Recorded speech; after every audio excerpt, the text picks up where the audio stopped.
ولا حول ولا قوة إلا بالله العلي العظيم. أعوذ بالله من الشيطان اللعين الرجيم. بسم الله الرحمن الرحيم.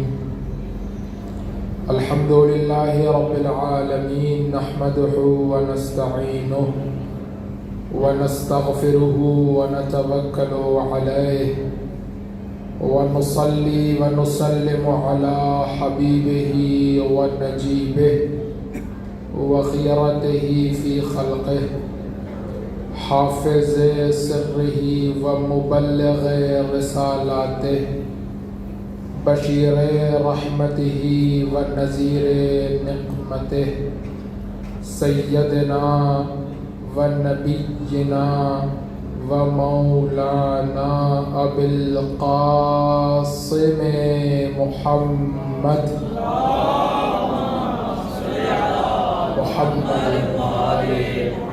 وعلى آله الأطيبين الأطهرين الأنجبين الهداة المهديين المعصومين المكرمين المظلومين الذين أذهب الله عنهم الرجس وطهرهم تطهيرا.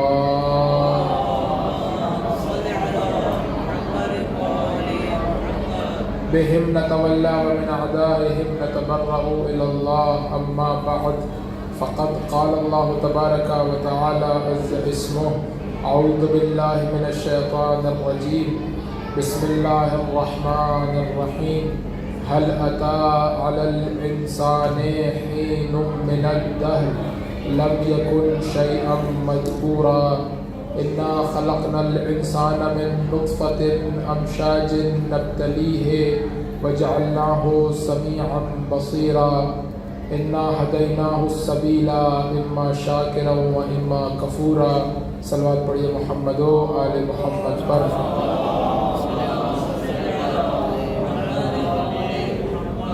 عزیزان گرامی قدر، آزاداران مظلوم کربلا، سلسلہ گفتگو آپ کے سامنے جاری ہے اور انسان شناسی کے عنوان پر مستقل ناقص عرائض کو آپ کی خدمت میں پیش کیا جا رہا ہے. پروردگار متعال نے انسان کو اس طرح سے خلق فرمایا ہے کہ اپنی معرفت کا ایک وسیع دروازہ خود انسان کے وجود میں سے کھولا ہے کہ اگر انسان اپنی خلقت پر، اپنے وجود پر، اپنے بدن پر، اپنی روح پر توجہ کرے تو خود بخود انسان پروردگار متعال کی معرفت کے راستوں کو طے کرتا چلا جائے گا. آپ بہت ہی عمدہ انداز میں میرا ساتھ دے رہے ہیں اور بات ہماری اس مقام تک پہنچ کر کے رک گئی تھی کہ پروردگار متعال نے شیطان سے کہا کہ شیطان، تو نے کیوں سجدہ نہیں کیا آدم کو؟ جب میں نے حکم دیا تھا تو نے حکم عدولی کیوں کی، نافرمانی کیوں کی؟ تو جواب دیا شیطان نے کہ پروردگار، میں اس سے بہتر ہوں اور بہتر بھلا کیوں بدتر کے سامنے سجدہ کرے.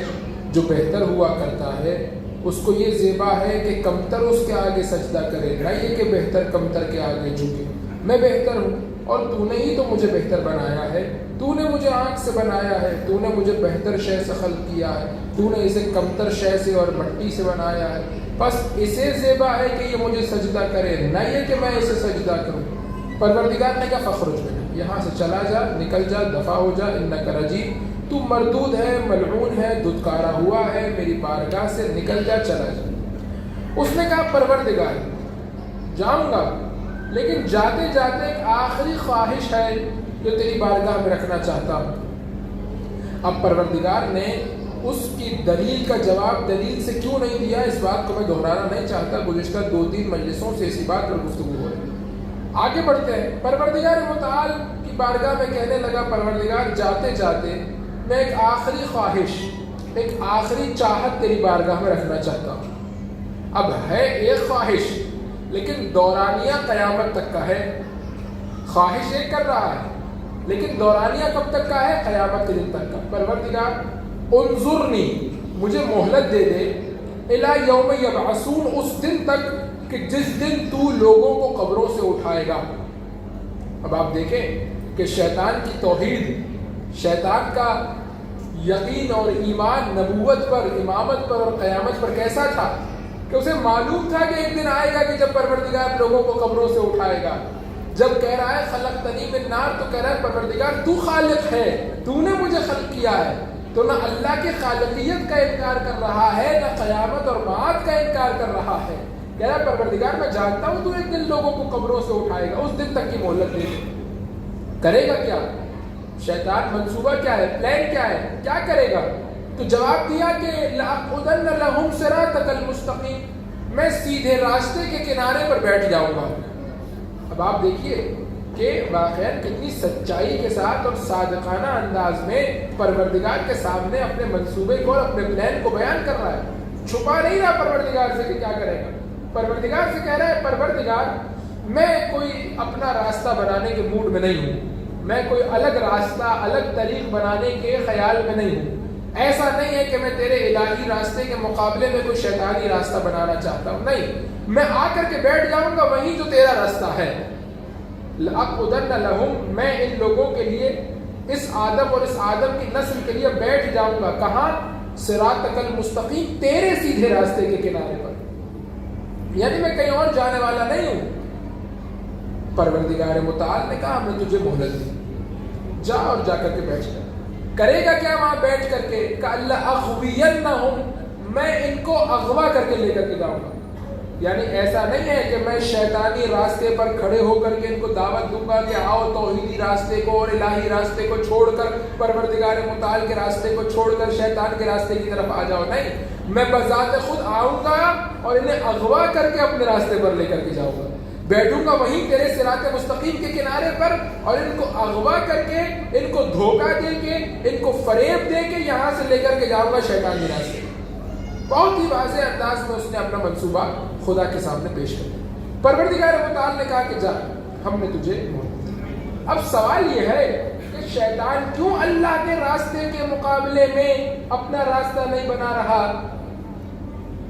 بھائی اگر اللہ سے مخالفت ہے، اللہ سے مقابلہ ہے، اللہ کی بات نہیں ماننی اور آخر تک نہیں مانی، ایسا نہیں کہ جب پروردگار نے کہا یہاں سے چلا جا تو شیطان نے کہا اب سجدہ کر لیتا ہوں آدم کو. نہیں، اس نے کہا نہیں کروں گا تو نہیں کروں گا، ضد ہے میری، نہیں کروں گا، لیکن تو مجھے مہلت دے تاکہ میں بھی ذرا اپنا منصوبہ دنیا میں چلا سکوں. پروردگار نے کہا جا مہلت دے دی. کرے گا کیا تیرے سیدھے راستے کے؟ اے شیطان، اگر اتنا دم ہے، اتنی جرأت ہے تو جاؤ، جا کر کے بیٹھ، اپنا راستہ بنا اور وہاں پر بیٹھ کر کے لوگوں کو وہاں پر بلا. کیوں اللہ کے راستے کے کنارے پر بیٹھ رہا ہے؟ تو عزیزان گرامی قدر، یہاں پر قابل فکر اور قابل غور نقطہ یہ ہے کہ شیطان بھی یہ جانتا ہے کہ شیطانی منصوبہ اسی وقت کامیاب ہوتا ہے جب الہی راستے پر اجرا کیا جائے. بہت ہی آسان سی مثال میں آپ کی خدمت میں پیش کروں تاکہ میری بات بہت آسان ہو جائے. آپ جائیے اور تلاش کیجئے، اور آپ کے پاس وقت ہے، کئی سالوں کا وقت لے لیجئے، ایک جھوٹا دنیا کا کوئی ایسا ڈھونڈ کر کے لائیے جو یہ کہے کہ میں جھوٹا ہوں، میری بات پر یقین کرو. آپ کوئی جھوٹا ایسا ڈھونڈ کر کے نہیں لا سکتے جو کہے کہ میں جھوٹ بول رہا ہوں، میری بات پر یقین کرو. ہر جھوٹا کیا کہتا ہے؟ میں سچا ہوں، میری بات پر یقین کرو. کیوں؟ وجہ کیا ہے؟ کیونکہ جھوٹا بھی یہ جانتا ہے کہ جھوٹ کی کوئی عظمت اور اہمیت نہیں ہوا کرتی. جھوٹ پر جو سچ کا لبادہ چڑھا ہوتا ہے وہ جھوٹ کو قابل اہمیت بناتا ہے، وہ جھوٹ کو قابل عظمت بناتا ہے. اگر لوگوں کو پتہ چل جائے کہ یہ جھوٹ ہے تو کوئی اس کی بات ماننے کو تیار نہیں ہوگا. جب سچ کا لبادہ چڑھایا جائے گا، جب سچ کے لباس میں چھپایا جائے گا، تبھی تو جھوٹ بکتا ہوا نظر آئے گا. دنیا میں جتنی بھی جعلی چیزیں فروخت ہوتی ہیں اس میں کسی پر بھی نہیں لکھا ہوتا یہ چیز جعلی ہے، اسے خرید لیجئے. کسی چیز پر نہیں لکھا ہوتا، بلکہ کیا لکھا ہوتا ہے؟ یہ اصلی ہے، اسے لیجئے. کیونکہ جعلی کو پتا ہے کہ جعلی کو تبھی لیا جائے گا جب اصلی کے نام سے بیچا جائے گا. اگر جعلی اپنے آپ کو جعلی کے نام سے بیچے تو کوئی نہیں خریدے گا. جب جعلی اصلی کے نام سے بکے گا تبھی خریدا جائے گا. تصور کیجیے، توجہ فرمائیں. بس عزیزان گرامی قدر توجہ فرمائیے کہ شیطان نے یہ نہیں کہا کہ میں اپنا راستہ بناؤں گا، کیونکہ اگر اپنا راستہ بنا کر کے بیٹھوں تو کون آئے گا میرے راستے پر؟ کون شیطانی راستے پر چلنا چاہتا ہے؟ نہیں، میں بیٹھوں گا تیرے راستے کے کنارے پر، شیطانی راستے کا کہہ کر کے شیطان کے راستے پر نہیں لے کر کے جاؤں گا، بلکہ الہی راستے کے کنارے بیٹھ کر اللہ کے نام پر لوگوں کو گمراہ کروں گا، کیونکہ جانتا ہے کہ اس کے اپنے راستے کی عظمت اور اہمیت نہیں ہے۔ اس کے راستے پر لوگ آئیں گے کب؟ جب اللہ کے نام پر شیطان کا پیغام پہنچایا جا رہا ہوگا۔ اسی لیے اس نے کہا کہ میں لَأَقْعُدَنَّ لَهُمْ صِرَاطَكَ الْمُسْتَقِيمَ، یہی تیرے سیدھے راستے کے کنارے بیٹھ جاؤں گا۔ اب پروردگار متعال کی بارگاہ میں کوئی عرض کرے، پروردگار واقعی تو بڑا فیصلہ کر رہا ہے، یعنی لوگوں کی قسمت سے کھیل رہا ہے، لوگوں کی تقدیر کا معاملہ ہے، کوئی آسان مرحلہ نہیں ہے۔ قیامت تک آنے والے انسان لمحہ ب لمحہ ان کو گمراہی کا خوف لاحق رہے گا، لمحہ ب لمحہ وہ گمراہی کے دلدل میں پھنسنے کا انہیں خوف رہے گا۔ کس طرح سے تو اس کو اجازت دے رہا ہے کہ آئے اور آ کر کے بیٹھے اور تیرے سیدھے راستے کے کنارے پر بیٹھ کر کے تیرے بندوں کو گمراہ کرے؟ نہ دے اس کو اجازت، لیکن پروردگار کہہ رہا ہے کہ نہیں، ہم اسے اجازت دے رہے ہیں۔ اب اگر انسان سوچے تو واقعا پروردگار متعال کا یہ فیصلہ انسانوں کے حق میں کوئی اچھا فیصلہ نہیں ہے۔ پروردگار قیامت تک، اور اس نے بھی یہ نہیں کہا 2 4 سال 8 سال 10 سال 20 سال، نہیں، اس نے کہا الی یوم یبعثون، جس دن تو لوگوں کو قبروں سے اٹھائے گا اس دن تک کی مہلت دے۔ اور پروردگار متعال نے بھی اس کے ساتھ کوئی کنسیشن کی بات نہیں کی کہ اچھا الی یوم یبعثون تک نہیں، 25 سال کی مہلت لے لے، 50 سال کی لے لے، 100 سال کی، 500 سال کی، نہیں، پروردگار نے کہا جا یوم یبعثون تک کی مہلت دی۔ پروردگار تو مہلت دے رہا ہے یوم یبعثون کی، لیکن انسانوں کا کیا ہوگا؟ یہ جو تیرے بندے ہیں، یہ جو آدم کو تو نے خلق کیا ہے، جو آدم کی نسل آگے بڑھے گی، آدم کی نسل میں جو انسان آئیں گے، جو آدمی آئیں گے، ان کا کیا ہوگا؟ ان کو تو ہر وقت خوف لاحق رہے گا کہ کوئی بھی آئے گا، شیطان آئے گا اللہ کا روپ دھار کر کے، توحیدی لباس پہن کر کے صراط مستقیم کے کنارے سے، اور ان بندوں کو اغوا کر کے اپنے راستے پر لے جائے گا۔ کیا تو نے کوئی انتظام کیا ہے کہ تیرے اس انتظام کی وجہ سے لوگ شیطانی راستے پر نہ جائیں؟ تو پروردگار یہی جواب دیتا ہوا نظر آئے گا کہ اگر انتظام نہ کیا ہوتا تو شیطان کو مہلت نہ دیتا۔ شیطان کو مہلت دینا یہ بتا رہا ہے کہ پروردگار کے پاس اس سے بڑا انتظام موجود ہے، تبھی شیطان سے کہہ رہا ہے کہ جا، تجھے مہلت دی، جو کر سکتا ہے کر لے۔ کیوں؟ کیونکہ ہمارے پاس اس سے بڑا انتظام ہے۔ پروردگار تیرے پاس کیا انتظام ہے کہ ہم زمین کو حجت خدا سے خالی نہیں رکھیں گے، جیسے جیسے شیطان بہکائے گا ویسے ویسے حق کا نمائندہ بھی موجود رہے گا۔ صلوات پڑھیے محمد و آل محمد پر۔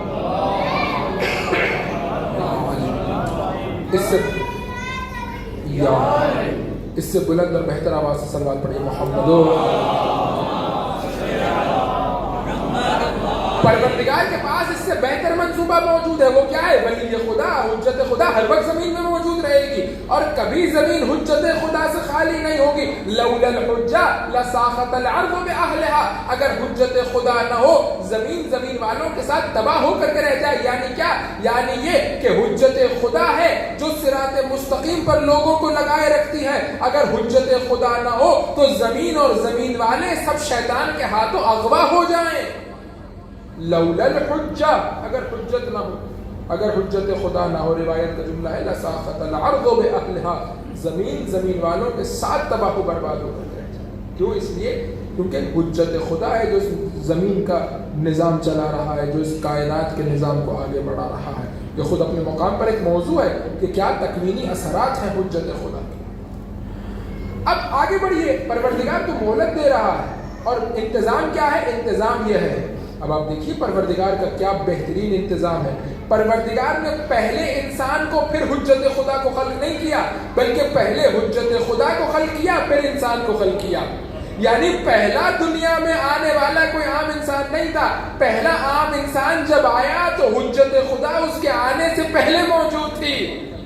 تو اب وہ خدا، اب یہاں پر توجہ فرمائیے گا، وہ خدا جو پہلے انسان کی خلقت سے پہلے حجت خدا کا انتظام کرے، جو پہلے انسان کی خلقت سے پہلے اپنے نمائندے کو مقرر کرے، کیونکہ وہ نہیں چاہتا کہ کسی انسان کی زندگی کا ایک لمحہ بھی بغیر حجت خدا کے گزرے۔ جب وہ خدا اس کے عدل کا، اس کے انصاف کا، اس کی قدرت کا، اس کے کرم کا تقاضا یہ ہے کہ پہلے انسان سے پہلے پہلے حجت خدا ہو تو بتائیے بھلا کیسے ممکن ہے کہ رسول اللہ اس دنیا سے جائیں اور دنیا کو حجت خدا کے بغیر چھوڑ کر کے چلے جائیں؟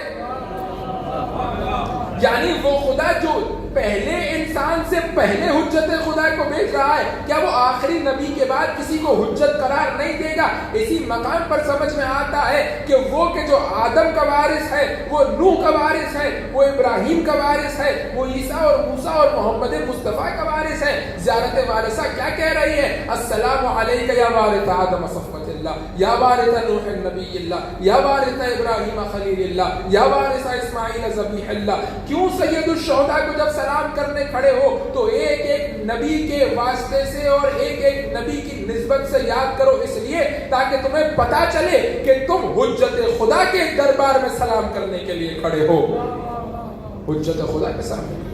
بس توجہ فرما رہے ہیں آپ کے پروردگار متعال نے اس راستے کو قرار دیا، صراط مستقیم کو قرار دیا، اور صراط مستقیم کو قرار دینے کے بعد پروردگار نے کہا کہ شیطان تجھے بھی مہلت دے۔ کیوں؟ اس لیے کیونکہ ہم اپنے بندے کو، اپنے نمائندے کو، حجت خدا کو بھی اسی زمین میں قرار دیں، اور وہ ہر وقت کیا کرے گا؟ لوگوں کو صراط مستقیم پر رکھے گا، ہر وقت لوگوں کو صراط مستقیم پر گامزن رکھے گا۔ تو بہکانے کی کوشش کرے گا، یہ صراط مستقیم پر رکھنے کی کوشش کرے گا۔ اور شیطان نے بھی اس بات کا اقرار کیا کہ پروردگار ہر ایک کو بہکا سکتا ہوں، ہر ایک کو گمراہ کر سکتا ہوں، ہر ایک کو صراط مستقیم سے منحرف کر سکتا ہوں، لیکن کس کو نہیں کر سکتا؟ الا عبادک المخلصون، جو تیرے خالص شدہ ہیں ان کو میں نہیں بہکا سکتا۔ یعنی شیطان کو بھی معلوم تھا کہ کوئی ایسا ہوگا کہ جو پروردگار متعال نے اس کو اس طرح سے خالص کیا ہوگا کہ اس کو نہیں بہکایا جا سکتا۔ کیوں؟ کیونکہ اگر وہ بہک جائے تو پھر دوسروں کو خالص کون کرے گا؟ کوئی ایسا مخلص ہونا چاہیے کہ جو خود مخلص ہو اور دوسروں کو خالص کرے۔ اگر مخلص بہک جائے گا تو لوگوں کو خالص کون کرے گا؟ کوئی ایسا ہو کہ گناہ، رزق، گندگی، پلیدگی اس سے اتنی دور ہو جائے، وہ طہارت کا ایسا مرکز اور محور بن جائے کہ جب وہ طہارت کا مرکز قرار پائے تو اب دوسروں کی طہارت کا انتظام کرے۔ کیونکہ جو چیز خود نجاست ہوتی ہے، خود پلیدگی میں مبتلا ہوتی ہے، خود خبیث اور قبیح ہوتی ہے، وہ دوسرے کو طاہر اور پاک نہیں کر سکتی۔ اگر نجاست گر جائے تو پاک پانی کا انتظام کرنا پڑتا ہے تاکہ پاک پانی نجاست کو پاک کرے۔ نجس پانی کبھی نجاست کو پاک نہیں کرتا، نجاست میں اضافے کا باعث بنتا ہے۔ اسی لیے اگر ایسے لوگوں کے ہاتھ میں ہدایت کا کام سونپ دیا جائے جو خود اپنے آپ کو گناہوں سے نہ بچا سکیں، جو خود اپنے آپ کو رجس سے، نجاستوں سے نہ بچا سکیں، جو خود اپنے آپ کو دنیا کی خباثتوں سے نہ بچا سکیں، تو پھر لوگوں کی ہدایت کا انتظام کیسے ہوگا؟ لوگوں کی ہدایت کے لیے ضروری ہے کہ کوئی ایسا ہو کہ جو اپنے آپ کو اس طرح سے پاک و پاکیزہ کر کے دکھائے کہ پروردگار ان کے سپرد کی ذمہ داری کرے کہ اے میرے خالص بندو، تم خود خالص ہو اور دوسروں کے خلوص کا انتظام اور اہتمام کرو۔ اب یہاں پر پہنچ کر کے آپ کو سمجھ میں آتا ہے کہ جو ہمارا اتنا زور ہے اور ہم اتنا جسے کہتے ہیں کہ ایمفسائز کرتے ہیں عصمت کے موضوع پر، وہ کیا ہے؟ ہم کیوں کہتے ہیں کہ امام معصوم عن الخطا ہونا چاہیے؟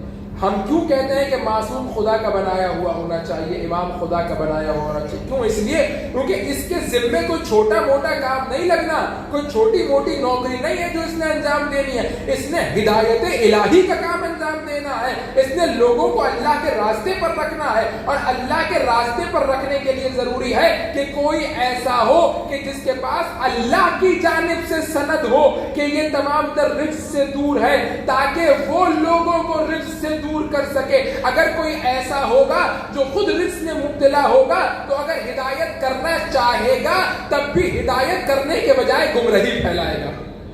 اس لیے اب توجہ فرمائیے کہ کیا کہا کہ الا عبادک المخلصون۔ مخلص کیا ہے؟ یعنی وہ شے جو خالص ہو چکی ہو۔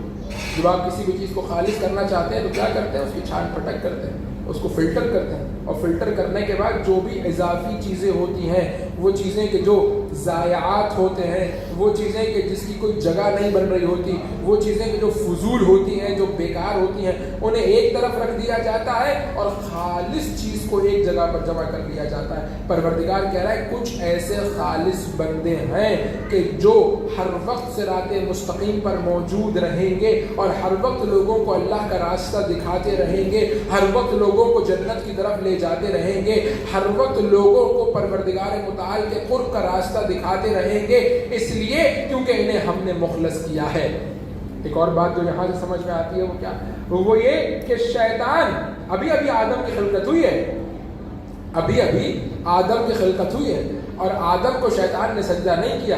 اس سے پہلے پروردگار نے کسی انسان کو نہیں بنایا، آدم پہلا انسان ہے جو پروردگار متعال نے بنایا ہے، اور آدم کی خلقت کے فوراً بعد شیطان یہ کہہ رہا ہے کہ میں تیرے مخلص بندوں کو گمراہ نہیں کر سکوں گا۔ اس سے یہ بات سمجھ میں آتی ہے کہ آدم کی خلقت سے پہلے بھی کچھ ایسے انوار مقدسہ تھے جو پروردگار کے یہاں موجود تھے، اور شیطان جانتا تھا کہ میں جس کو چاہوں گمراہ کر لوں، ان انوار مقدسہ کو گمراہ نہیں کر سکتا۔ بس شیطان نے کہا الا عبادک المخلصون، تیرے خالص بندوں کو میں گمراہ نہیں کر سکوں گا۔ یہ راستہ اللہ کی طرف جا رہا ہے۔ ایک کنارے پر شیطان بیٹھا ہوا ہے، وہ اغوا کر کے لے جانا چاہے گا، بہکانا چاہے گا، گمراہ کرنا چاہے گا، فریب اور دھوکہ دینا چاہے گا۔ اس نے جو لفظ استعمال کیا وہ لفظ ہی اغوا کا لفظ ہے۔ اس نے کہا میں اغوا کر کے لے کر کے جاؤں گا، یعنی جانتے بوجھتے نہیں لے کے جاؤں گا، انسان کو اسے اختیار کے ساتھ نہیں بلکہ اس کو دھوکہ دوں گا، فریب دوں گا، اور دھوکہ اور فریب دے کر کے اغوا کر کے لے جاؤں گا۔ اب دیکھیں کہ جب بچے کو اغوا کرنے کے لیے کوئی آتا ہے تو کیا کرتا ہے؟ اسے کوئی ایسی شے دیتا ہے کہ جو بچے کو پسند ہوتی ہے، کبھی چاکلیٹ دیتا ہے، کبھی ٹافی دیتا ہے، کبھی کوئی ایسی چیز دیتا ہے تاکہ بچے کا جو ہدف ہے، اب بچہ نکلا ہے ایک جگہ سے اور اپنے گھر جانا چاہ رہا ہے، اس ہدف سے اس کو غافل کرنے کے لیے کچھ دیر کی موقت خوشی اس کو دیتا ہے، جس موقت خوشی کے نتیجے میں کچھ دیر کے مزے کے چکر میں وہ اپنے مقصد سے منحرف ہو جاتا ہے۔ یہ مزہ تو ختم ہو جاتا ہے لیکن وہ ہمیشہ کے لیے اغوا ہو جاتا ہے۔ شیطان کہہ رہا ہے میرا طریقہ کار بھی یہ ہے، تمہارا ہدف یہ ہے کہ خدا تک پہنچو، میں دنیا کی چھوٹی چھوٹی چیزیں تمہارے ہاتھ میں پکڑاؤں گا، اور دنیا کی یہ چھوٹی چھوٹی چیزیں تو ختم ہو جائیں گی، مال ہے ختم ہو جائے گا، عزت ہے ختم ہو جائے گی، مقام و منصب ہے ختم ہو جائے گا، لیکن یہ ہمیشہ کے لیے تمہیں شیطان کے ہاتھوں اغوا کروا کر کے رکھ دے گا۔ اس لیے اس بات پر توجہ کرنے کی ضرورت ہے کہ جب بھی انسان کسی ایسی چیز کی طرف متوجہ ہو فوراً دیکھے کہ کہیں یہ مجھے میرے مقصد اور ہدف سے دور تو نہیں کر رہے۔ اگر خدا کے مقصد اور ہدف سے دور کر رہی ہے تو پھر یہ شیطان کا منصوبہ ہے، اور اگر اللہ کے راستے میں کام آ رہی ہے تو پھر یہ بہترین نعمت ہے۔ اس لیے کیونکہ یہ شے، مال، مقام، منصب، کوئی بھی شے بے ذات ہی نہ اچھی ہے نہ بری ہے۔ اگر اللہ کے راستے میں کام آ رہی ہے تو اچھی ہے، اگر شیطان کی طرف لے کر کے جا رہی ہے تو بری ہے۔ بس جیسے ہی کوئی شے سامنے آئے فوراً انسان سب سے پہلے اس کو پرکھے کہ یہ مجھے اللہ کے نزدیک کر رہی ہے یا شیطان کے نزدیک کر رہی ہے۔ اللہ کے نزدیک کر رہی ہے، اللہ سے غافل کر رہی ہے۔ اگر اللہ سے نزدیک کر رہی ہے تو یہ بہترین نعمتوں میں سے ایک نعمت ہے، اور اگر یہ شیطان کے راستے پر لے کر کے جا رہی ہے تو پھر انسان اس سے پرہیز کرے، گریزاں ہو جائے، دور ہو جائے، اور اللہ کے راستے پر اپنے آپ کو آگے۔ اب اگلا مرحلہ فکر یہ ہے کہ جہاں پر انشاءاللہ گفتگو اب سمٹتی چلی جائے گی، وہ یہ کہ اب نمائندہ ایک صراط مستقیم ہے، صراط مستقیم کے ایک کنارے پر شیطان بیٹھا ہوا ہے، وہ کہہ رہا ہے کہ میں اغوا کر کے لے جاؤں گا، بہکاؤں گا، گمراہ کروں گا، فریب دوں گا، مکاری کروں گا۔ دوسرے مقام پر نمائندہ الہی بیٹھا ہوا ہے۔ اب یہ نمائندہ الہی بیٹھا ہوا ہے، یہ کیا کرے گا؟ نمائندہ الہی روکے گا کیسے انسان کو؟ یعنی اگر مجھے اور آپ کو رکنا ہے نمائندہ الہی کے کہنے پر تو مجھے اور آپ کو سمجھنا پڑے گا کہ نمائندہ الہی روکتا کیسے ہے۔ اگر یہ سمجھ میں آئے گا تبھی تو میں اور آپ رک پائیں گے۔ اگر نہیں پتا ہوگا کہ نمائندہ الہی روکتا کیسے ہے تو پھر میں اور آپ بھی شیطان کے ساتھ بہتے چلے جائیں گے، شیطان کے ساتھ جاتے چلے جائیں گے۔ اسی لیے کیا کہا کہ نمائندہ الہی بیٹھا ہوگا اور وہ تمہیں روکے گا، نمائندہ الہی تمہیں اللہ کے راستے پر گامزن رکھے گا۔ نمائندہ الہی کرتا کیا ہے؟ اب ایک بہت ہی آسان سی مثال سے میں اپنی گفتگو کو آگے بڑھاتا ہوں اور اگلے مرحلے میں لے کر کے جاتا ہوں۔ صلوات کا سہارا دیجیے محمد و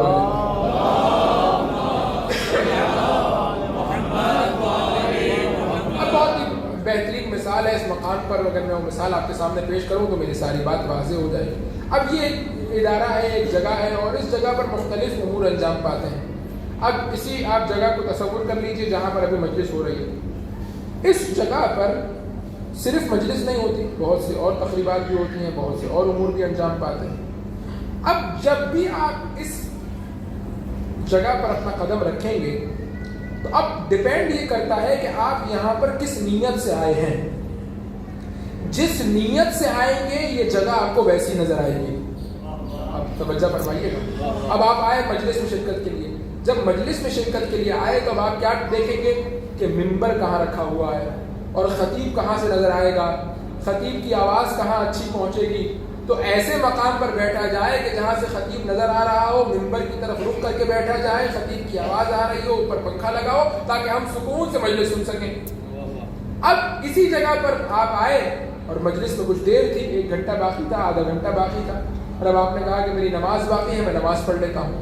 اب جو آپ داخل ہوئے تو اب آپ منبر کی طرف رخ کر کے نماز نہیں پڑھیں گے. اب آپ کسی سے پوچھیں گے بتائیے کہ قبلہ کس طرف ہے, اور آپ قبلے کی طرف رخ کر کے نماز پڑھیں گے. اور جو آپ قبلے کی طرف رخ کریں گے تو قبلہ اس طرف ہے. جب قبلہ اس طرف ہے تو آپ کی پشت منبر کی طرف ہو جائے گی, اور کوئی آپ سے آ کر کے کہے کہ صاحب کیا کر رہے ہیں, آپ قبلے کی طرف رخ کر کے نماز پڑھ رہے ہیں, آپ کی پشت منبر کی طرف ہو رہی ہے, تو آپ کیا جواب دیں گے؟ میں مجلس میں شرکت کے لیے نہیں آیا, نماز پڑھنے کے لیے آیا ہوں. اب اسی مقام پر کوئی نکاح کی تقریب ہو رہی. اب جب نکاح کی تقریب ہو رہی ہے اور آپ آئے اور سیڑھیوں سے نیچے آئے اور آپ نے آ کر کے اس جگہ پر قدم رکھا, تو اب آپ منبر کو تلاش نہیں کریں گے, نہ قبلہ رخ کو تلاش کریں گے, بلکہ آپ دیکھیں گے کہ دولہا کہاں بیٹھا ہوا ہے, اسٹیج کہاں لگا ہوا ہے. اب جب آپ بیٹھیں گے تو آپ کا رخ اس طرف ہوگا جس طرف دولہا بیٹھا ہوا ہے. یعنی جگہ وہی ہے اور آنے والا بھی وہی ہے. نہ جگہ تبدیل ہو رہی ہے, ایسا تو نہیں ہے کہ انتظامیہ روزانہ توڑ توڑ کے نئی جگہ بنا رہی, نہیں, جگہ تو وہی جگہ ہے جو کئی سالوں سے بنی ہوئی ہے, اور آپ بھی وہی ہیں. لیکن آپ جب بھی آ رہے ہیں چونکہ ایک الگ نیت سے آ رہے ہیں تو یہ جگہ آپ کو الگ محسوس ہو رہی ہے. جب بھی آئیں گے نیت تبدیل ہو جائے گی, ذہنیت تبدیل ہو جائے گی, تو اب آنے کے بعد آپ کا انداز عمل بھی تبدیل ہو جائے گا. اب یہ مثال اگر آپ کو سمجھ میں آ گئی تو میں فوری طور پر ایک قدم آگے بڑھاتا ہوں. ولی خدا, حجت خدا کرتا کیا ہے؟ حجت خدا کس طرح لوگوں کی اصلاح کرتا ہے؟ کیا حجت خدا کی ذمہ داری ہے فجر پر جائے ایک ایک کو جگائے, اٹھو اٹھو فجر کا وقت, پھر ظہر پہ جائے ایک ایک کو جگائے, پھر عصر کی نماز پہ ایک ایک کو جگائے, رمضان ہو تو سحری کے وقت جو ہے وہ اعلانات کروائے مسجد سے؟ یہ ولی خدا کا کام ہے. ولی خدا کا کام یہ ہے کہ ایک کو جا کر کے بتائے افطار کا وقت ہو گیا, یہ لو کھجور افطار کر لو. ولی خدا کا کام ہے کہ حج کا فارم لے کے گھر پہ جائے, تم پر حج واجب ہے, یہ لو فارم بھرو, یہ لو فارم بھرو. ولی خدا کرتا کیا ہے؟ اصلاح کرے گا کیسے, صراط مستقیم پر گامزن کرے گا کیسے, شیطان کے فریب اور مکر سے بچائے گا کیسے. ولی خدا کیا کرتا ہے کہ انسان ہمیشہ صراط مستقیم پر گامزن رہے. ولی خدا ہر عمل کو درست کرنے نہیں جائے گا, ایک ایک کے پیچھے نہیں جائے گا کہ تم نماز پڑھ لو, تم فجر کی نماز پڑھ لو, تم ظہر کی پڑھ لو, تم عصر کی پڑھ لو, تم روزہ رکھ لو, تم روزہ کھول لو, تم حج پہ چلے جاؤ, تم پہ زکوٰۃ واجب ہے, تم پہ خمس واجب ہے. ولی خدا کرتا کیا ہے؟ جو میں نے آپ کے سامنے مثال پیش کی اس میں کیا ہو رہا تھا؟ نہ آنے والا تبدیل ہو رہا تھا, اب توجہ فرمائیے گا, نہ آنے والا تبدیل ہو رہا تھا, نہ جگہ تبدیل ہو رہی تھی. کیا تبدیل ہو رہا تھا؟ ذہنیت تبدیل ہو رہی تھی. جب مجلس کی ذہنیت ہے تو رخ منبر کی طرف ہے, جب نماز کی ذہنیت ہے تو رخ قبلے کی طرف ہے, جب نکاح میں شرکت کی ذہنیت ہے تو رخ دولہا کی طرف ہے. بس ذہنیت تبدیل ہو رہی ہے, نہ وہ جگہ تبدیل ہو رہی ہے, نہ آنے والا تبدیل ہو رہا ہے. ولی خدا کرتا کیا ہے؟ ولی خدا دنیا کو تبدیل نہیں کرتا, دنیا کو وہی دنیا رہنے دیتا ہے. ولی خدا یہ نہیں کہتا کہ اس دنیا کے اندر سے پہاڑ ہٹا دو, نہریں ہٹا دو, دریائیں ہٹا دو, مومنوں کے لیے الگ دنیا بنا دو. نہیں, وہی دنیا جس میں کافر ہے اسی دنیا میں مومن آ کر کے رہیں گے. نہ انسان کو تبدیل کرتا ہے کہ یہ 2 آنکھوں والا ہے, اس کو 1 آنکھ اور لگا دو تاکہ یہ اللہ کو دیکھ سکے, یہ جو ہے وہ مثال کے طور پر اس کے کانوں کو یہ صلاحیت دے دو کہ یہ خدا کی آواز کو سن سکے. نہیں, وہی صلاحیت جو کافر کے پاس ہے وہی مومن کے پاس ہے. وہی دنیا جس میں مومن رہ رہا ہے اسی دنیا میں کافر رہ رہا ہے. پھر فرق کیا ہے؟ فرق کیا ہے کہ مومن اور کافر کے درمیان؟ ولی خدا مومن کے ساتھ کرتا کیا ہے؟ ولی خدا مومن کی ذہنیت کو توحیدی بنا دیتا ہے. جب ذہنیت توحیدی ہو جاتی ہے تو ہوتا کیا ہے؟ کافر انہی 2 آنکھوں سے پہاڑ کو دیکھتا ہے تو کہتا ہے کیا پہاڑ ہے, اور مومن انہی 2 آنکھوں سے پہاڑ کو دیکھتا ہے تو کہتا ہے کیا خالق ہے جس نے پہاڑ کو بنایا ہے.